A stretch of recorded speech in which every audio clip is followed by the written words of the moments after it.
Hello, Next Level Pro Wrestling fans. This is your ring announcer, That Guy Trey Morgan, and we are here with episode number 8 of Time to Talk with That Guy Trey Morgan. And this week, my guest, the owner of Next Level Pro Wrestling. Let's see. Do I call you Tony? Do I call you Hangtyme? How do we... Just don't call me late for dinner.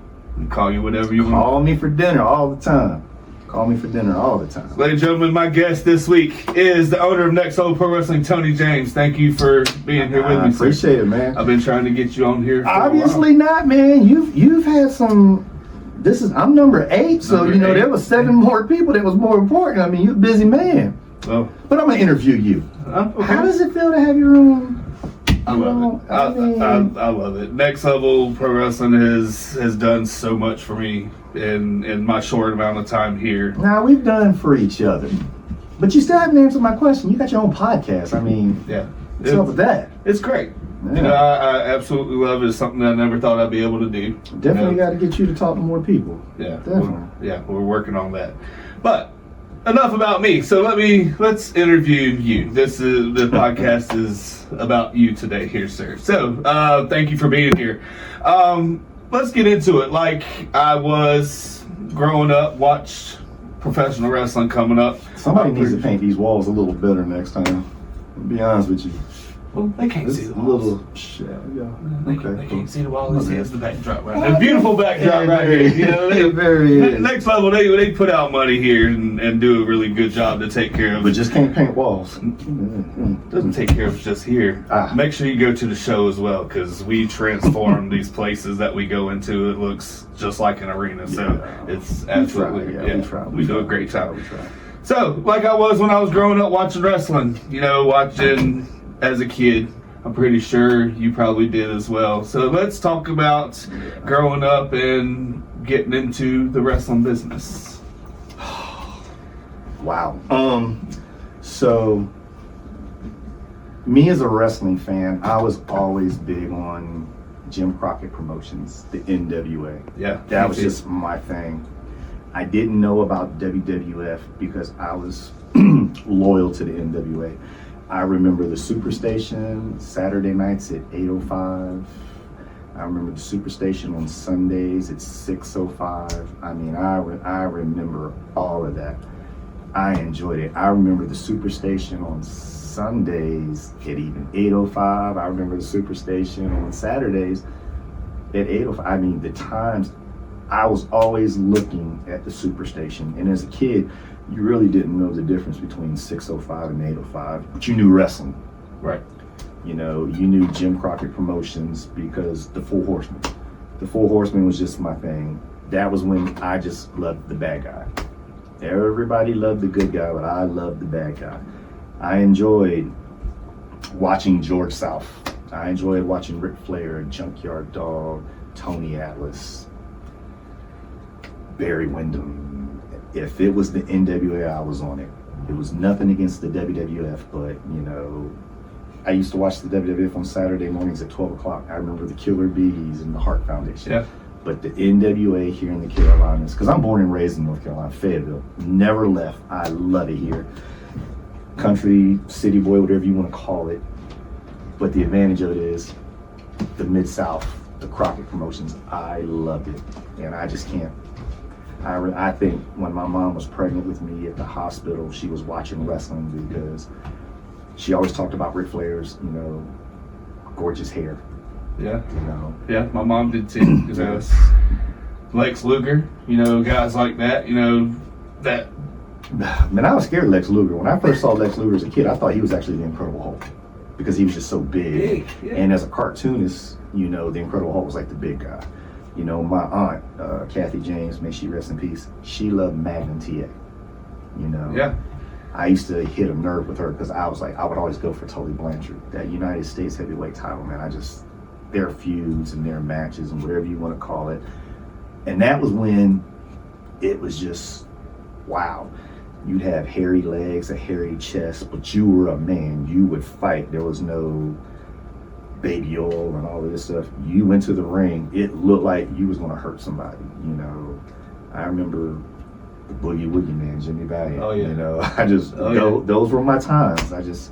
I loved the NWA, and I'll never say that enough, and I can't never get over that. You know, Jim Crockett Promotions was like the little brother I never had. I always look forward to seeing him on Saturday and Sundays. So, yeah.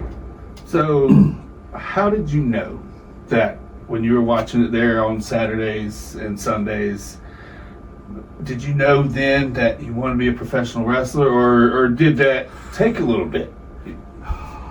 Okay, so I'm gonna tell you a secret. Okay. I'm gonna tell you a secret.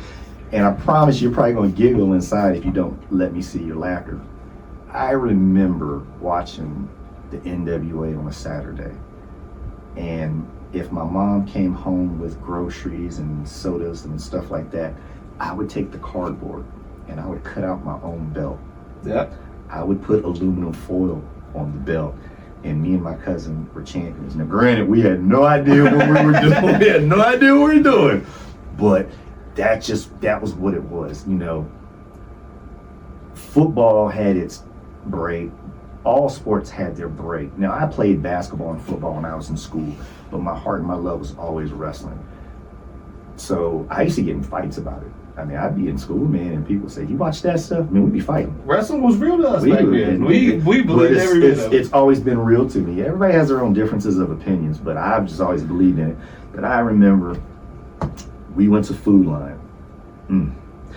We went to Food Line on Bragg Boulevard, and my mom asked the guy that was working in the stock room if she could have a big old box, and we took it home, and she bought aluminum foil and all of that stuff, and this is when I found out what Sharpies was, and she cut me the design of a belt. You couldn't tell me anything. I'd walk around the house, and what I did was I put it on, boom, and I couldn't figure out a way to make it like stay around my waist. Yeah. So I put a hole on this side and a hole on that side, and I went outside, got me a stick, and I slid it behind the holes and everything, and I was able to wear my belt. Couldn't tell me nothing. Could not tell me nothing. And then I went through this crazy phase. I don't know what I was thinking about, but I was a diehard Rock and Roll Express fan. Man, my mom would have to buy me bandanas and all that stuff. I'm rap, you know. And this is during the day when like breakdancing, electric boogaloo and all that stuff. So I'll let you know I'm gonna be a breakdancer and do a drop kick, and I'd say yes, it was the NWA, without a doubt. You just couldn't tell me nothing different. I remember going down to the Crown Civic Center, not the Crown Coliseum, the Crown Civic Center. Yeah, you know. And it was a big thing. Never went to a Starrcade. Always wanted to go to a Starrcade, but at my age and at my time, I didn't know the difference. Did not know the difference. You know, they'd come in and man, it was just like you hear that woo and you see the sparkles and the smoke and everything. It was like being at a concert with just two guys fighting, and I fell in love. I was hooked. But yeah. My mom used to get upset because I would jump on her couch. Like, you know. Dropping elbows off the top of the couch. Her pillows caught it. Her pillows caught it. Yeah, it was not a day I didn't tear some stuff up. I really didn't know what's the stuff that you put on the wall? The wallpaper? No. Sheetrock. Sheetrock. Yeah. I got very talented with sheetrock because I put holes in my mom's wall all the time. And she's like, "You broke it. You fix it." No idea what I was doing. All crooked. I remember one time she was at work and I tried to take toothpaste and smear it on. Yeah, it wasn't working. It was not working. But yeah, Crockett days, NWA, without a doubt. 80s was like the best time of my life, you know. Yeah. So moving on from the 80s, we move into, you start trying to find a training school. Yes. So let's talk about that. Where did you start? Who was your first trainers, if you want to talk about that? Okay, so as crazy as it sounds, I went down to the WCW power plant. I didn't realize how expensive money could be. And I went down there, I learned some lessons. Now, I wasn't there long. I was there for a period of time. It was a short period of time. I never realized what squats was until I got there. Did them during football practice, but it was never the same. But you never got in the ring. It was squats and push-ups, Hindu squats. I mean, it was squats and push-ups, Hindu squats, squats, push-ups, Hindu squats. We every now and then did sit-ups, but it was squats. And Buddy Lee Parker, they calls him Sarge, he emphasized that when you take somebody off of their feet, that's your responsibility. So if you can't hold them up, it was a bad day for you. Well, in the process, found out at the time my wife was pregnant. So now life is about to really change. So I come home and I'm like depressed, because it's like my dream is like, I don't want to say on hold or gone, but it's like reality's kicking in. I gotta take care of a knucklehead son that I'm about to have, you know. And I knew it was a boy. Not really, but I knew it was a boy. I prayed it was a boy, but I didn't know. And then there was a spot on 301, Highway 301 here in Fayetteville, and it was called Hangtyme Wrestling. And I went there and I saw a ring, and I saw two guys in there. It was called himself D-Mac. He didn't go by D-Mac at the time, and then Ali Steele. And I knew D-Mac. I didn't know Ali Steele, but Ali Steele, and I'm gonna give him credit, but beat him up at the same time. He was intimidating, but he was a teddy bear. If you didn't know him, you would think, God, it's a big boy. But when I saw that ring, I said, I can get in this. And I knew I was in shape. Now, granted, I'm skinny. I'm like 190 pounds soaking wet, because I was a basketball player. And, you know, we did the weight room, but we didn't do the weight room like wrestling and football players do. So I get in there, doing my thing, and I meet a guy. I want to say his name, and I'm probably going to mess it up. His name was Donnie, but he went by the wrestling name Timber the Lumberjack. And then, may he rest in peace, Slash Walker. And everything was going fine, and man, one thing went to another. They, in their defense, they allowed me to start my dream. And it just went from there. Met some good people there. That's actually, matter of fact, where I met, and a good friend of mine now, C.W. Anderson. He'd come up there and help out. And that was when ECW, for example, was really going through like the falling apart stage. And now I'm at a wrestling school on 301 in Fayetteville. Nobody really knows about it, so it's like devil's advocate, and I'm loving it because it's like I get so much time in this ring and train. And then I'm in there with C.W. Anderson and a gentleman by the name of Toad. And they're working on stuff. That's where also met Lodi, you know, WCW Flop. Yeah. So it's like, now it's like, wow, this is, and I'm a kid in a candy store, without a doubt. You cannot tell me nothing. And this is like, I'm in my early 20s, loving it. So yeah, I will Donnie Parker, and I will thank Donnie Parker. I mean, I did some stuff in my past with him where I do regret, but you know, you learn and you accept what your responsibilities are, and you realize what you've done wrong, and you accept them.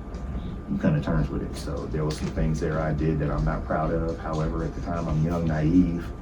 Whether I'm right or wrong, at that time I'm young and naive, so I think I'm right, even though I wasn't totally wrong. I was wrong a little bit, but I wasn't totally wrong with everything.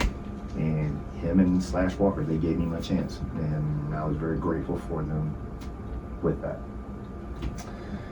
So after you get into professional wrestling, you start traveling around. Yes. Making a name for yourself around here. As I've seen in one of your rooms that you got here, you got pictures everywhere, and one that stands out to me that I've seen is Tony James coming off the top on Impact Wrestling ring, coming off the ropes. Yes.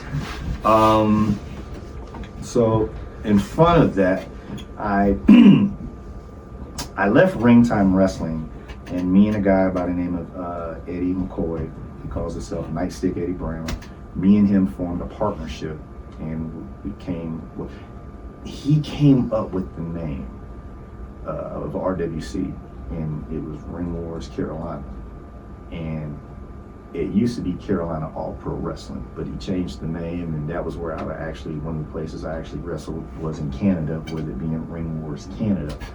But me and him did Ring Wars Carolina, and for what it was successful when we first started doing it. We took over, let me see, we took over Lumberton.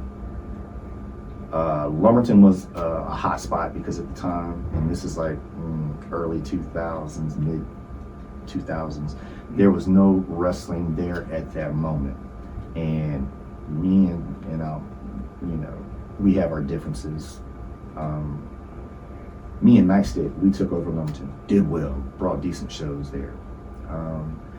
We found a flea market, and we just took off with it. Now, there were some cold nights in there, and there were some hot days in there, but as a kid in the candy store, I'm just loving wrestling. So Ring Wars is doing very well. We're getting a crowd in there. Eddie gets in contact with Atlas Security. Eddie's doing Atlas Security. I get brought in, and then a wrestling situation pops up, and I jump on it. I do okay with it. I wasn't impressed with the match, but the gentleman I wrestled was in the military, and he was very, very good. Everything was looking fine, but at the end of the day, I knew it was a life I could not hold up to, because my second son is born, you know, a little bit before this time, but my kids were demanding attention, went through an ugly divorce, but wrestling kept me humble, wrestling kept me sane.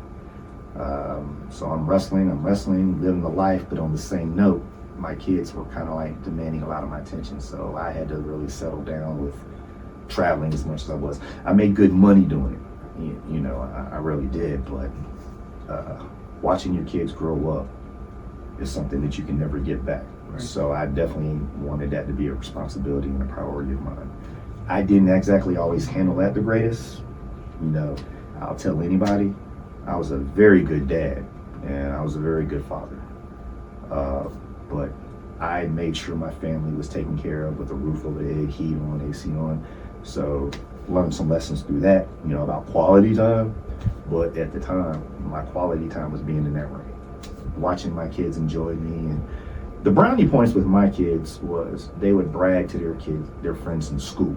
So when I would go pick them up from school, my kids got so much attention because I wrestled. They didn't really do well with the fact that these kids were bombarding me, wanting pictures and autographs. My kids were very like, no, that's my dad, get away from him. But it went very well. So let's move on. We talk about you there from early to mid 2000s, and that continued for a while there, being in Lumberton. And let's move a little bit past that. Okay. We go into a little bit probably before the pandemic era. Ooh, yeah, that was, yeah. So right before COVID, I felt like, and I'm gonna say that was like 2019, 2020-ish, I was going through a phase where I felt like my time in Ring Wars Carolina was not, I don't wanna say not appreciated, but I just felt like it wasn't the same. Sometimes, you know, when you either don't feel welcomed or it's not what it's made out to be, it's like another divorce. I already been through a divorce, so it's like I know what it's like for it to be ugly. And I truly feel like I did my part to avoid an argument. But sometimes, you know, like they say, the kids can see that the parents aren't happy. At the end of the day, I wasn't happy. I will always give credit where credit's due. Me and Nightstick Eddie Brown, that was my best friend. That was my best friend. But things can kind of like turn that. And with that being said, I just felt like to avoid confrontations, it was probably best for me to go. Now, I'll take responsibility on my part because, like I say, you know, as you get older, you got to be mature and be honest about certain things. The way I handled it probably was not the best. However, because this man was my best friend, I already knew this was going to go ugly. So I left. You know, when I left, I left. I took what belonged to me. Granted, the way I did it wasn't like the professional way to do it, but I took what belonged to me and I left. And I was going through a phase that I really want to wrestle anymore. Because wrestling at that particular time was not fun, because my friendship is like really bothered. And like I said, I won't go into detail about what happened, but I will say it wasn't handled the best on my side. But in this moment, and I reiterate this, I don't feel like, and I can't put it on him, because he handled it how he felt he had to handle it. But that's what I did. And sometimes, you know, when you feel like a breakup or something is bad about to happen, you just move, you try to avoid the confrontation. Right. And that's what I did. I probably could have been better, but, you know, like I said, you know, you can only say, hey, we need to talk so much, even in a marriage or a relationship. And when you feel like it's not getting better, sometimes you have to move on. So I packed my stuff up and I left. I took my ring, I parked it, went through a pause where I was like, do I even want to do this anymore? So then I put myself to, this here was a no-no. I wasn't thinking about this. I wasn't thinking of nothing. I was just going to travel the road and I was going to sell my ring. But then, you know, people start talking, like, hey man, are you going to open a wrestling school? Because at first, you know, a lot of people thought me leaving the way I did was a work. They thought it was like, nah, that ain't real. That is not. Because when you saw Eddie, you saw me. When you saw me, you saw Eddie. We were inseparable. We were Beavis and Butthead, Ren and Stimpy, whatever you want to call it. That was us. But I took a lot of flack for things I didn't do. And I always said, if I'm going to be accused of doing it, I don't need to be around it, or I'm going to do it. So I got out of it.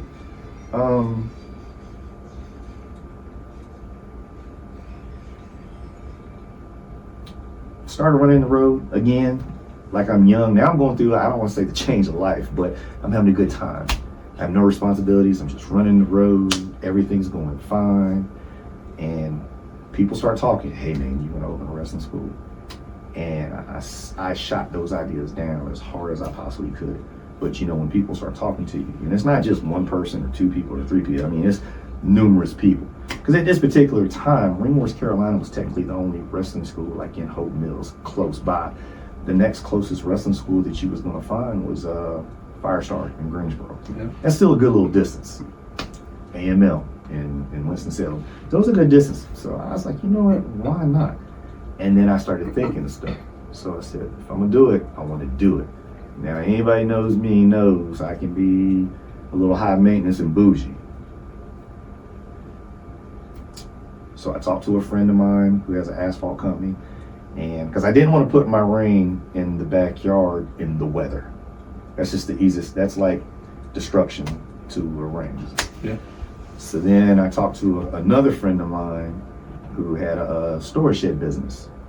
And I can say, because they made me promise them not to give their names, but I will say they looked out for me.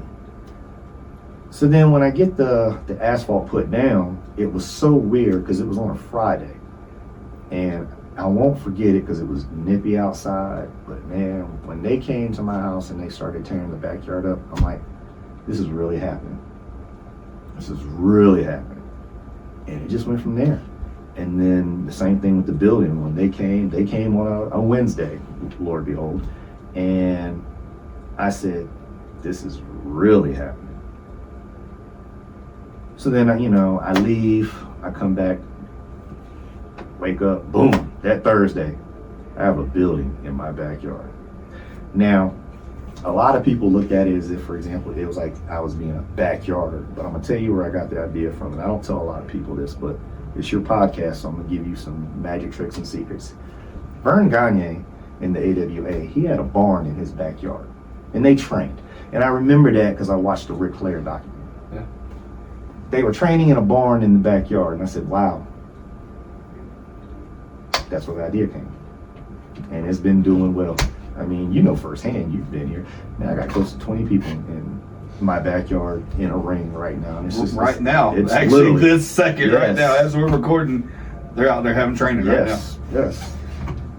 And I mean, that was really just about it. You just went from there. Now I got to figure a name. Yeah, so that's what I was about to get into. Now you got a building, you got your ring back there, so here's the bad part. Even with this asphalt in this building, I still didn't want to do a wrestling school. I was going to turn that into my little personal gym. That was I was shooting the idea down and all that stuff. And I actually had two people that was interested in buying that ring. And I even told them, I was like, make me an offer. I had one say 6, I had one said 5.5. So getting rid of the ring wasn't an issue. And I said, ugh. And then I still had people, hey man, what's going on? Because people would drive by and figure out what was going on. And one thing led to another, man, and I said, you know what, let's do it. So me and some other people, Jason Stanford, we went, got the ring, and we set it up. We came here on a Sunday, we set it up, and then that was when reality started hitting. So then the name, which was the very interesting part about it, was I don't know why or what made the name pop up, but a lot of people don't know, but some do. Fayetteville, North Carolina, with the military branch, has the as they call it, the liaison as the 2-6, and that's where the name came from. Not a military brat, but I mean, born and raised in Fayetteville, and I was born and raised off Murchison Road near Shaw Road. At the time, Fort Bragg, you could throw a rock and hit it. Yeah. You know, this is before 295 and all that stuff. So Fort Bragg is right there. So 2-6 was the name. Then started thinking, and then I said, nope, I left it at that.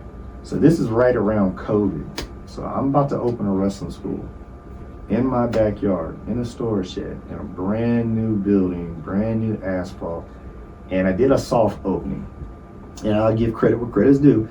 That was Jason Stanford's idea. And he said, you need to do a soft opening. I said, all right, cool. And the turnout was amazing. I had people come from all over. And when they came, they came. And I said, wow. So then, of course, COVID. So we shut down, and it bothered everybody because, you know, COVID was something that's like, it was like something you see in a horror movie or something. Right. The reality of COVID really caught us off guard. And it went from there. But then when stuff started getting better and we reopened, hey man, are you running any shows? And anytime somebody would throw that string down, I'd cut it down. I'd cut it. I'd burn it down. It's like, no shows, no shows, no shows. And I remember in my personal life, I was doing something and it ended me going to Falcon Children's Home. And then the guy, Mr. Nate Robinson, we started talking, and we just started talking, and he said, hey man, hey. And I was like, yeah. He's like, and then we just said, at the same time, I'm about to say, you want to do a wrestling show? And at the same time, he's saying, will you do a wrestling show? So when I say, you want it, he's saying, will you? And it was just like, we're going to do it. So the kids at Falcon Children's Home was actually the start of professional wrestling from 2-6 and somewhat of a next level thing, because I was trying to hold next level off, but at the same time in the back burner I said, let's just do this under 2-6. And at the time me and Jason agreed, let's just see where it goes, and it went from there. And it took off. And that was in 2020 that we did the wrestling school. 2022 was when we started running shows, and it's been going ever since. So 2022, start running shows. Yes, sir. Falcon Children's Home is, like you said, was the very first show. Yeah. Then we start moving on. Is that I know now that we're in Fayetteville, we're in Rayford now, we're in St. Paul's. We've been to St. Paul's before. Yep. Amongst many other places, and we're continuing to grow. Fayetteville Comic-Con. That was so fun. Fayetteville at 71st High School, which was an amazing thing, because at the time the principal, Naisha Witherspoon, and I will give her all the credit, she allowed it to happen, because professional wrestling in a high school, in a Cumberland County school, was a no-no. People in the past messed that up. People in the past messed that up. We'll leave it at that. And I wondered about that, because back home where I'm from in Washington, North Carolina, we used to have wrestling would come into like the middle schools and stuff like that. So when I moved here to Fayetteville, it was like, you see all these schools and you just didn't see any wrestling here. And I never knew why. Certain companies would try to run high schools but did not have insurance policies. And it baffles me how you call yourself a company but you don't have an insurance policy. It's like you got to protect yourself. And, you know, certain companies would lie and say, yeah, we got insurance, but when pushed on the shove and they say, well, we need the paperwork, and then you sit up here, you get people excited about it, because Fayetteville is dire need of wrestling. I was just as, you know, and that was one issue I ran into. I was like, we should run Fayetteville. The answer would be no. It was good reasons, but I didn't think they were good enough reasons. So I said, you know, and I remember, not to name drop or anything, but I remember there was a commercial for the WWE Royal Rumble, and they put a ring in the cornfield. And the commercial said, if you set it up, they will come. You got to put forth some time and effort into it. And man, let me tell you, 71st came. Both times they came. So yeah. So like now, I just look forward to doing it. I actually talked to Mr. Travis Green, that athletic director of 71st High School, and we're going back there in February. So I mean, hey. So we've been to 71st, and you know, I'm gonna ask you a question real quick. That was my first show working for Next Level Pro Wrestling, was April. Next Level's been around since 2022. What took you so long to hire me? What took you so long to bring me into Next Level? Well, I'm going to give you credit where credit is due. You were very good at what you was doing where you was at. Because I saw you in WCW, I saw you in WWP with Mr. Baron Bullard, which we'll talk about him later. Yep. I saw you in places. But then when I inquired about you, it was brought to my attention that you announced somewhere else. And I said, And my biggest thing is, I try to avoid confrontation with certain things and certain people. Even if it follows me, I still try to put forth some type of effort. So to avoid it, I said, and I think we laughed about it one time. Yeah, we did. Because I was like, because I don't know if I said something to you or you said something to me, but we just started talking. And you looked at me like, what's that? And I said, what are you doing this day? And you said, yeah. And then I said, all the stuff you do for others, you will not have to do for me. So I remember the first time the smile on your face, I think it was the 71st show. Yeah. You didn't have to walk around recording anything. You just announced, and you was like, man, it's easy. I was like, cool. And it just went from there. And I can honestly say, I tried having other announcers and everything, but it's just like, you know, commitment is a very strong word, and sometimes it takes a lot of effort. So yeah. But I mean, look at you. I avoided you like the plague, and now you have your own YouTube channel. Yeah, many times I've seen you. I was like, all you gotta do, hey, let me come. You should let me come to your show. The funny part let was, me work for you. The funny part was when you told me where you stayed. I was like, wow, he is right down the street. And I laughed. I live 10 minutes away. And I laughed about it. I was like, wow. I was like, you know what? And then I even you made a comment to me that I admired, and you said, hey man, just give me one chance. If it doesn't work out, no hard feelings. I was like, man, and that's always been one of my philosophies. I admire that. So yeah, what's the worst gonna happen? You do well. You know, honestly, I mean, so hey. And I wasn't really worried about you doing bad because you already had experience with it. So I was like, thank you. I said, no, he'll do fine. Well, so, yeah. I appreciate you bringing me in because you've done so much for my career. You know, a little bit. You have. No, you've actually done a lot on these. I've always said there's a difference between a boss and a leader, and I don't try to be a boss. I try to be a leader. And sometimes I always say, hey man, do this, try this, and work with that. Right. You know. So it's like me, I don't want to say getting on you. Me keeping you moving makes you better. Absolutely. And then it's like, I don't have to repeat myself about it. So it's like you've taken it on and you do well with it. So yeah, you know. So let's go on. Now we're here, 2024. Yes. We have a show coming up. Yes. July 13th.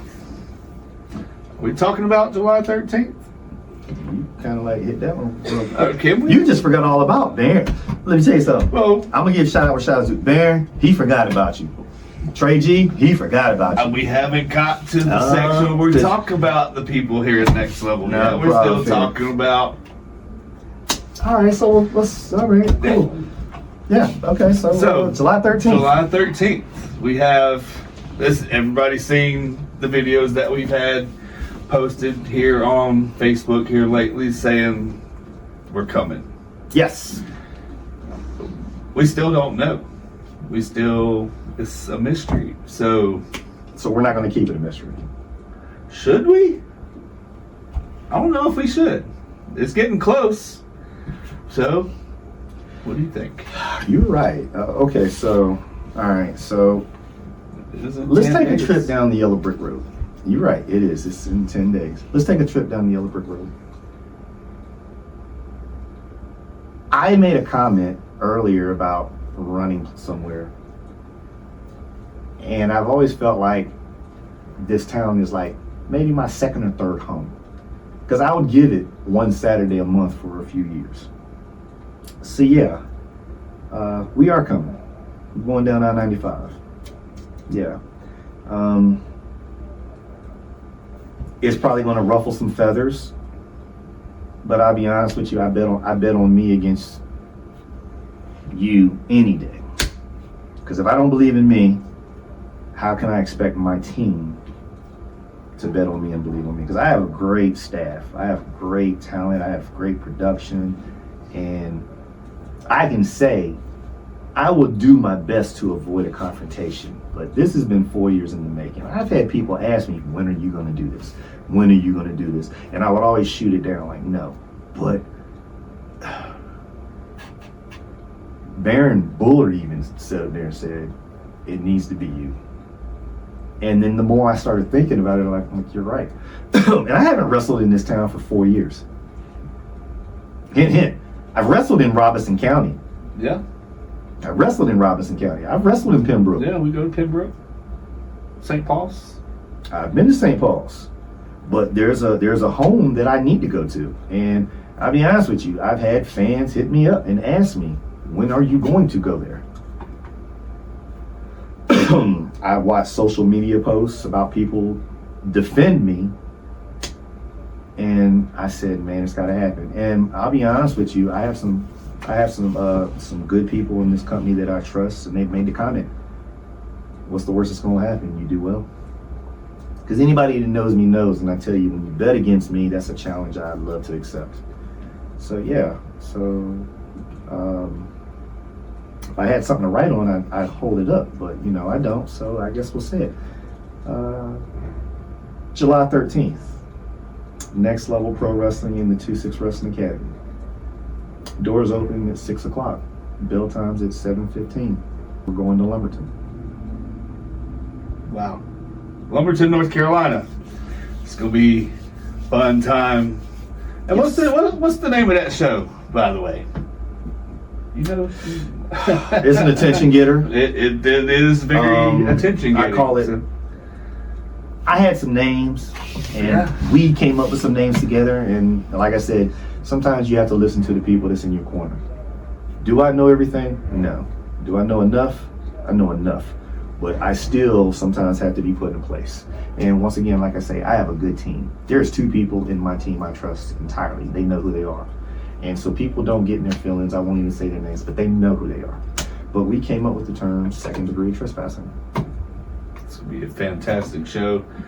So let's talk about some of the people that's going to be on this card. And we'll go ahead and talk about it because we brought them up already. Let's talk about the Next Level Pro Wrestling Tag Team Champions. Team Pitbull, the Indie Icon Trey G, and the Pembroke Pitbull, Baron Bullard. I have an umbrella. I have a circle. It's very small. I can honestly say Trey G is probably one of the nicest guys I've ever been around. He's a close friend. Sometimes I don't agree with what he does or says, but it's entertaining. Very. But I love the guy to death. Baron Bullard, me and Baron started getting close, as a matter of fact, 4 years ago. No, don't take it the wrong way. I'm not talking good or bad about Baron. I'm talking very highly respectful of Baron. Baron's very smart. He doesn't get a lot of credit that he deserves. When I was somewhere else, I was told to avoid Baron. And there was a particular time we were doing a show in Lumberton, and I said, hey, reach out to him. What's the worst that can happen? But there was a difference of opinion between Baron and another guy, and I left it at that.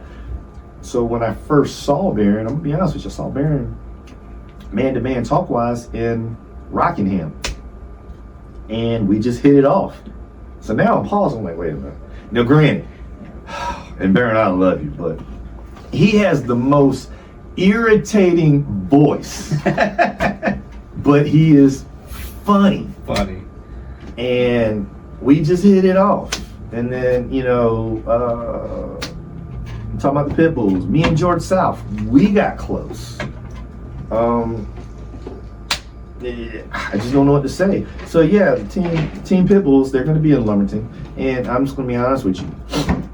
Right now, pound for pound, there's nobody better in Robeson County than Baron Bullard. I mean, man, I'm gonna be honest with you.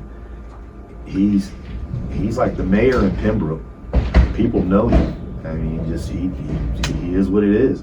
Trey G, man, Trey G. I've watched Trey G just do so well. It's like the crazy thing is, people say it. The older you get, the better you become. I was like, yeah, right. Trey G, man, can make anybody look good and make a match look great. And it's like, it's just, that's Trey G. I mean, amazing. So yeah, the heavyweight champion of Next Level Pro Wrestling, Jack the Ripper Tatum. He's going to be there. Joseph Everhart. There's going to be some surprises. There will be some surprises. I will tell you that. Earl Hebner's coming in. Wow. That's not a surprise, but I mean, because me and Earl are great friends. Me and Earl, for the past 6 years, have gotten real close. That's one of the wisest men. It's a good feeling when you have his phone number in your phone and you can call him anytime and he will call you back or he will answer. That is one of the greatest feelings, because not everybody can say they talk to Earl Hebner on a regular. Anybody can say they have his number or they talk to him. I talk to Earl at least twice a week. I always ask him for advice. Always ask him for advice. So yeah, as hard as it is, my son, JTJ, he's actually a process out of the 2-6 Wrestling Academy. He's wrestling. OG, some new talent we got in. Tribal King K Killer. Man, there's really so much. And the bad part is I hate saying names because it's like if you forget somebody, it can like be ugly, but it's Johannes Nicalis and Riley. Yeah. I mean, CC, man, let me tell you, that girl's doing some stuff. Man, be prepared for her. Paradox. So let's you naming people. Let's talk about the women's division real quick. That is something. We have blown up this women's division with our core women. We have, you just spoke of, CeCe Young.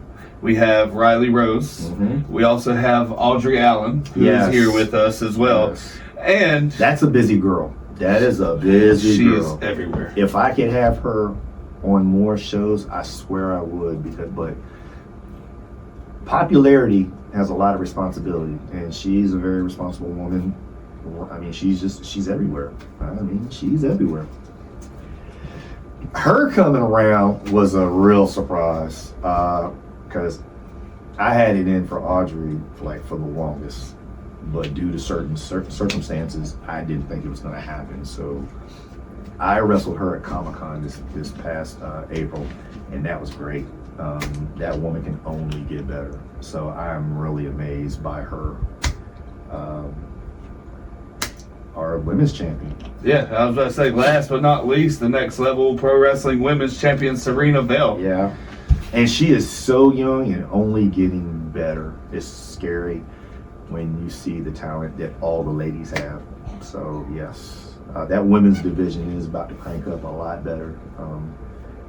And they're getting popular. Like they're getting, because if y'all don't know, we do have an umbrella under us. We are under Indie Brothers United, IBU. Yes. So they get booked at Wrestling with Purpose. They're getting booked at World Class Elite in Rockingham. They're also getting booked for ACPW, Trey G's company as well. So they're making their name and making their rounds, getting popular here in North Carolina.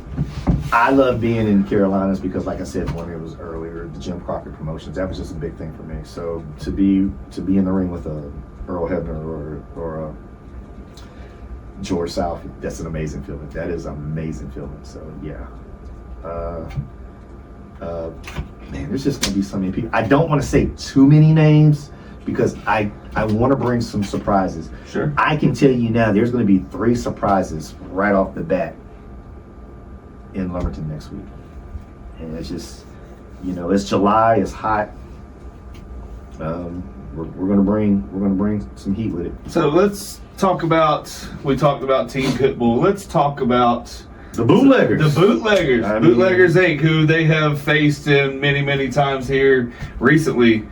Those guys, they're getting so good. They are starting to come into their own.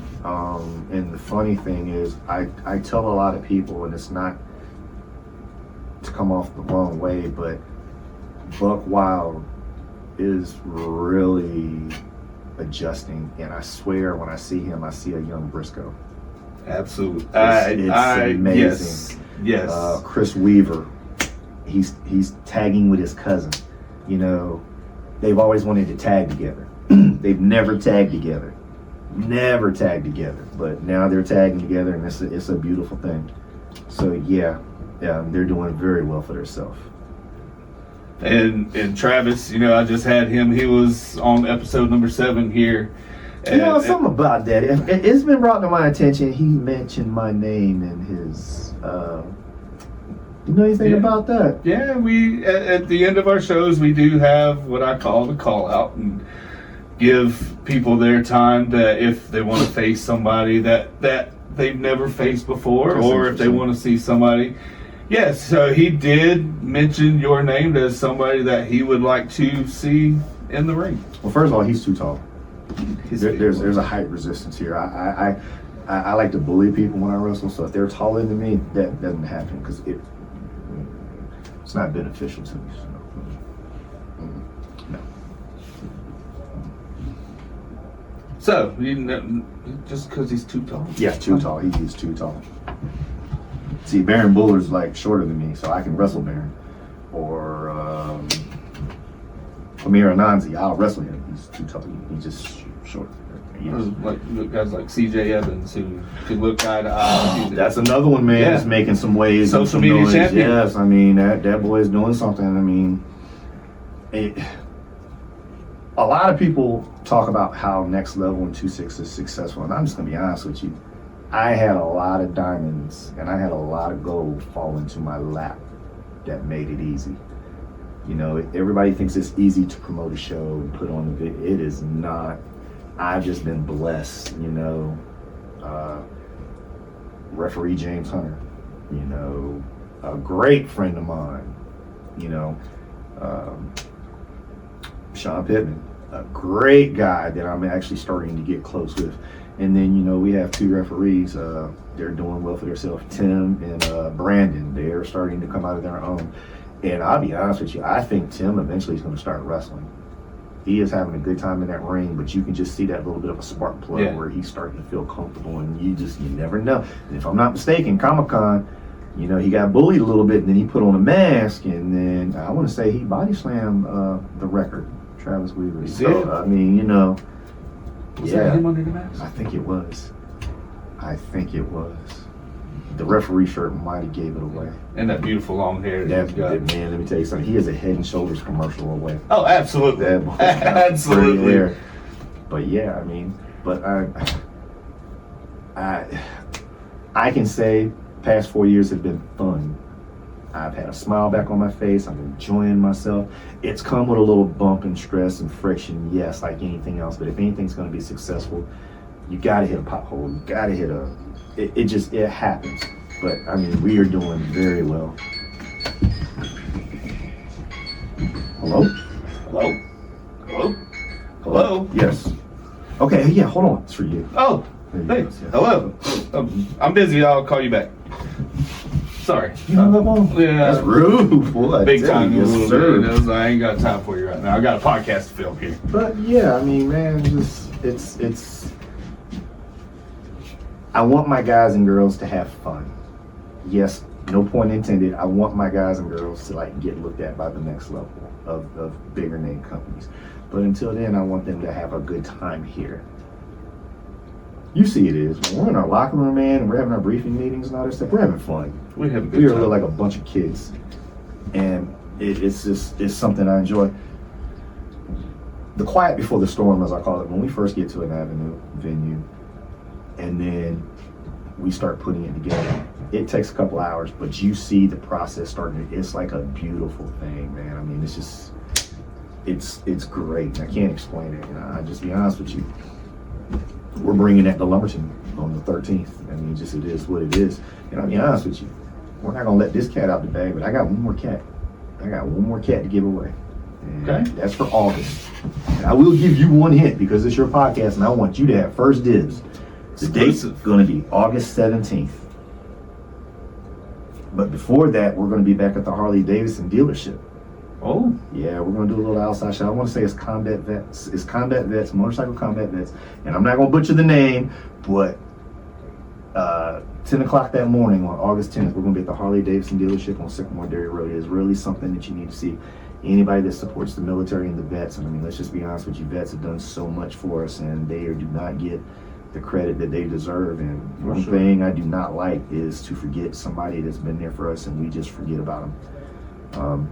Never really been a fan of outside shows, but when it comes to something with law enforcement or the military, I'm all for it. And next level is coming to Harley Davidson again, because we was there May, June. So I mean, yeah, you know, Harley Davidson is actually something that we picked up on the way too. It was very, very, very. Yeah, we do shows at Harley Davidson now. So yeah, but remember, Trey Morgan exclusive. Hey, Trey Morgan exclusive, August 17th. Yeah, well, I'm quite sure I'll do another podcast for August 17th. But right now, we're going to concentrate on July 13th. Absolutely. We're going to be there. Next level, 2-6. July 13th. And the tickets are going to be very cheap because I want us to go out with a bang. This is 4th of July type deal. Fireworks. We're going to make our own fireworks. So the tickets are only going to be $8. Boom. But if you get them in advance from any of the next level pro wrestling wrestlers you see, or production, or referees, or anybody, you can get in for $5. Now don't ask, how do you get tickets on social media? Because my thing is, I want you to meet the wrestlers. $5 tickets. You can ask any. And I say any when I say anybody. $5 tickets. It's first come, first serve. And the one thing we do at Next Level is this first come, first serve. So that means you can get your seats. You can be ringside or you can be all the way in the back. Whoever gets there first. $5 for ringside? $5 for ringside. First come, first serve. You not going to any event that up north? Where can you meet Earl Hebner for $5? Nowhere. So yeah. But you know, who would I want to call out? Who would I want to be? Yeah. Is that what you was kind of talking about? Yeah, I was getting ready to go to it there. So, like I give every one of my guests on the show, I call it the call out. You can call out anybody that you want. It don't have to be here at Next Level. It could be at any company up north, down south, anywhere around the world. So, who, if anybody, because I know you're a well-traveled person, who would you like to call out? Can I have 5? Absolutely. I'll do 5. You can have as many as you want. 5. All right, so 1, it's going to be Trey Morgan. I'm going to get him. He's the only guy I know that's been in the ring and never lost. So technically speaking, you're undefeated. I've never lost. So you're undefeated, technically speaking. So I want to break that streak. 2, C.W. Anderson. 2.5, George South. 3, Trey G. 3.5, Baron Bullard. 4, Ali Steele.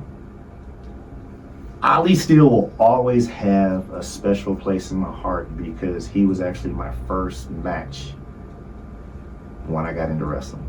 And we went to Wilmington, and 2 baby green kids in the ring, first match, and we tore it up. They gave us 8 minutes, and I will not forget it.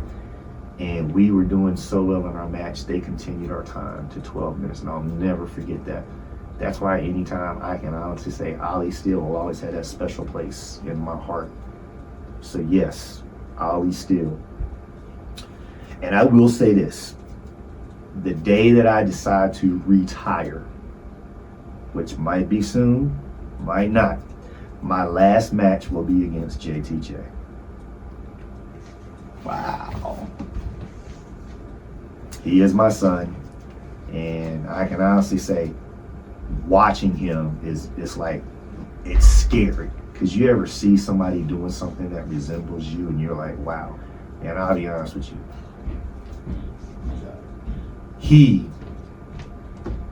JTJ will be my final match. So when that happens, you will know. And it's not even about wins or losses, but when I say I'm done, whether I beat him or he beats me, my youngest son, my baby, will be my final match. But understand, even though I retire from wrestling at that point, I will still continue to push the 2-6 Wrestling Academy, and I will still get in the ring and work with people in the ring. But when it will come to next level, I will be very behind the scenes. I have a great announcing staff, I have great referees, I have a great production team. So it allows me to do certain things. But let's just be honest, August 17th, there's a surprise there. It is my birthday, of course. I'll be 50 years old this year, so my clock is ticking. However, a leader is only as good as the people that walk with him, not behind him. And my team walks beside me. So when you see one, you see us all. So, with that being said, this has been a great show. Thank you very much for being here. Do you have any of your own personal social media that you would like to plug in case any fans out there are watching that they want to be able to follow you and find out where you're at if for any of the shows on coming up? Next Level Pro Wrestling in 2-6. You follow us one way or the other. Facebook, Instagram, www.nextlevelprowrestling.com.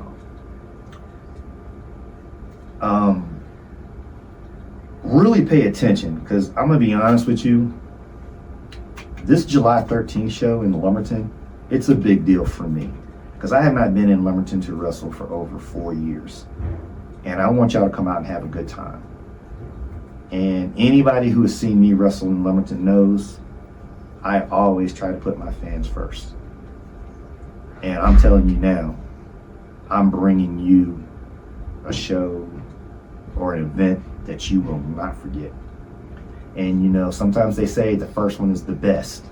So with that being said, I put a lot of pressure on myself, because July 13th, we're coming to Lumberton.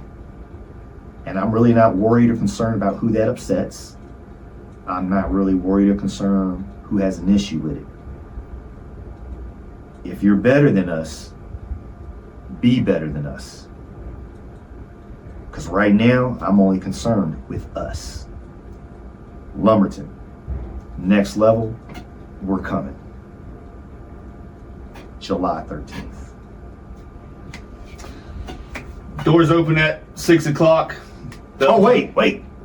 Excuse me. I'm sorry. Did I say July 13th we're coming to Lumberton? July 13th. I did say that. Yeah. It feels good, because I have goosebumps. It was a little serious side, but I want to be a little funny about it. Lumberton has a special place in my heart, like Fayetteville, like Dunn, like Rayford. It's what the NWA did back in the territory days. They went up and down I-95. So we're going to take a little detour, but I want everything to be in a 45-minute radius where the Next Level fans can enjoy some good wrestling. Because that's what we've been looking for, and that's what I want to bring. So it comes, July 13th. Check us out on social media. Tony, I was trying to get you. You got me. Thank you for being here today. It was a fantastic show. I appreciate your time here. Ladies and gentlemen, make sure you're following us, nextlevelprowrestling.com. Make sure you follow us on YouTube at NLPW and 2-6 Pro Wrestling Academy.